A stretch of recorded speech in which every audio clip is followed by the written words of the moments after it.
Derrike Cope, the 1990 Daytona 500 champion, has a NASCAR career that spanned 40 years with over 700 races. Despite a lack of success in the back half of his career, he remained a guy that could bring home the 30th fastest car in 30th place in one piece every single week. But one moment sticks out to me in his long journey, and that is his wreck during the 2002 Funai 250. Today we're going to dive into the crash fest that was the 2002 Funai 250 and Derrike Cope's escape from major injury. The three-quarter-mile track in Richmond, Virginia is a popular stop for race teams and race fans. It's a big little short track with plenty of room to race and just enough room to get into trouble. Tonight, the NASCAR Busch Series takes the stage under the lights for 250 laps in a race that always delivers plenty of punch. Richmond Raceway, still considered the action track, was always a challenge for the Busch Series drivers. It would become more challenging as some notable Cup Series stars, including Dale Earnhardt Jr., Michael Waltrip, Jimmy Spencer, and Jeff Burton, joined the field. Championship leaders Greg Biffle and Jason Keller started in the top 5, with Dale Jr. on the pole. It was only his 4th start in the series since coming off back-to-back championships a few years prior. The packed grandstands watched Jr. lead the field to green and take a commanding lead, but just as fast as the field got going, they were slowed after a wreck on the backstretch. Shane Mill got into the back of Casey Mears and he came down in front of traffic, collecting Scott Riggs. The field got back to green before Greg Biffle had issues coming down pit road, while Damon Lusk brought out the second caution. It was Bobby Hamilton Jr. who got into the back of Lusk. The cautions would just not stop flying. Next, it was Jimmy Kitchens who found himself in the wall. And he is in trouble and puts out the 3rd yellow of this race already. Then Larry Foyt. Larry Foyt in trouble off turn number 2, brings out caution flag number 4 already in the NASCAR Busch Series race at Richmond. And finally, Chad Chaffin. All right, watch and listen.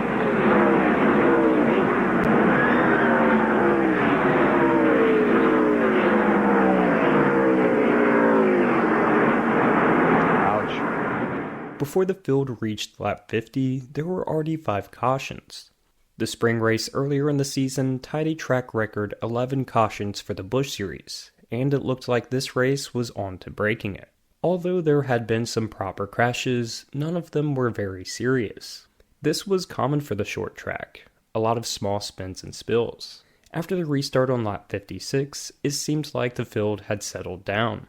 The cars were cruising around the bottom of the short oval in line for the longest green flag run of the day so far. That was until Derrike Cope had this incident. Back at Richmond, a terrible crash for Derrike Cope. Turns 1 and 2. I mean, we were talking, look, the roof has been ripped almost off the car. That car is at the exit of turn number 2. He crashed going in to the turn 1 area, right as you turn down into the corner. That car looked like... The car was mangled, the right side was flattened, and the roof tore apart. There was an obvious issue with the brakes or the accelerator. It wasn't just a flat tire. This happened at the worst possible part of the track, with Cope entering turn 1 on the inside of the track before the issue came to light. After realizing that it may have been a stuck throttle, many fans in the sport probably drew comparisons to the recent fatal incidents of Adam Petty and Kenny Irwin Jr. These crashes took place at a comparable track in New Hampshire. Both tracks are relatively short and flat. Stuck throttles were an issue in NASCAR in every series in the early 2000s, and it was evident the issue was still not fixed. The medical staff on site pulled a seemingly unconscious Cope from the car and laid him on the pavement.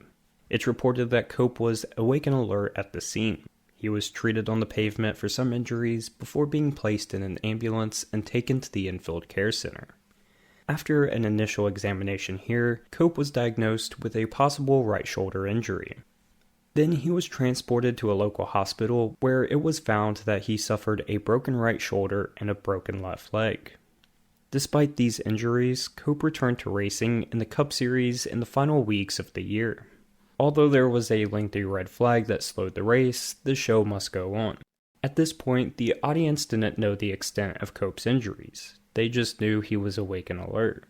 But this was a great sign, as many may have feared the worst. This isn't where the bad wrecks in the race end.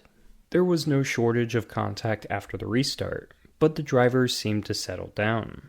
Jamie McMurray took the lead from Dale Earnhardt Jr., and the race was finally getting settled in for a solid 24-lap run. Then you guessed it, another caution. Johnny Sauter was tagged by Tony Raines and was sent hard into the outside wall of Turn 4.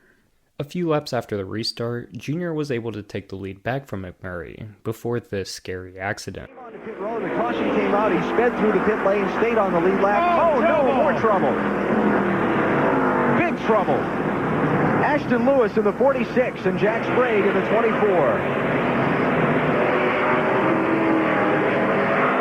Lewis bailing out. Ashton Lewis Jr. and Jack Sprague were involved in a fiery wreck. Sprague had a run on Ashton and clipped his left rear. Both drivers luckily escaped injury. But I think this clip here is amazing. Ashton just calmly walks away from his burning car. Absolute legend. As the race approached the halfway mark with 8 cautions, it was bound to break the track record for most cautions of 11. But right on cue, the race would settle down for a 66-lap green flag run. And that doesn't mean it was boring. Throughout the stretch, there were amazing battles. Not for the lead, as in just 35 laps, Dale would stretch out a lead of over 10 seconds. There were some close calls. Jimmy Spencer had engine issues resulting in his 8th DNF of the season, and positions were swapping inside of the top 10. Tony Raines and Scott Wimmer were making charges into the top 10 after starting outside of the top 30. Junior had lapped all but the top 10 in just 60 laps of green flag running, at a short track. The announcers were rightly amazed by Junior's performance, even debating if he could lap up to second place. I mean, with 50 to go, he was 15 seconds ahead of second place. But the debate would soon be over as Tim Fedewa brought out the caution. After hitting the wall in the backstretch, his right front tire went down and he plowed the wall. Shane Mill let down some oil, resulting in a long caution flag. Greg Biffle, the championship leader, stayed out on old tires while the rest of the lead lap drivers came down pit road. Junior got by on the restart while Greg Biffle fell through the field. He got some damage when Keller bounced off him. Well, I think he's trying to keep up with these guys with new tires. Oh, Casey Kane once again almost in the wall. Did he? Nope. Well, now we got one around. Tim Sauter. Caution is out. 21 to go. We had yet another restart, with Stacey Compton spinning out, but there wasn't a caution. McMurray and Burton ran each other hard for second. The action was picking up even more. Then, with 10 laps to go, a few cars piled up in turn 2 for the final caution. And if you're keeping track at home, that is 11 cautions, tying the track record. The last 5 laps were kind of anticlimactic as no one could pounce on Dale Jr. Although the 2002 Funai 250 wasn't the most memorable race, it had a lot to offer. Cautions, contact, hard racing, a dominant performance, and a wreck that had a driver escape major injury. You can look at many incidents and determine that the driver was lucky, and this may just be one of them. But given the context at the time, with the basilar skull fracture fatalities and scares, along with stuck throttles, it adds another layer to this incident. But anyways guys, that's it for this video. I hope you did enjoy. If you did, make sure you leave a like and subscribe if you haven't already. But that's it from me. I'll see you in the next one. Peace.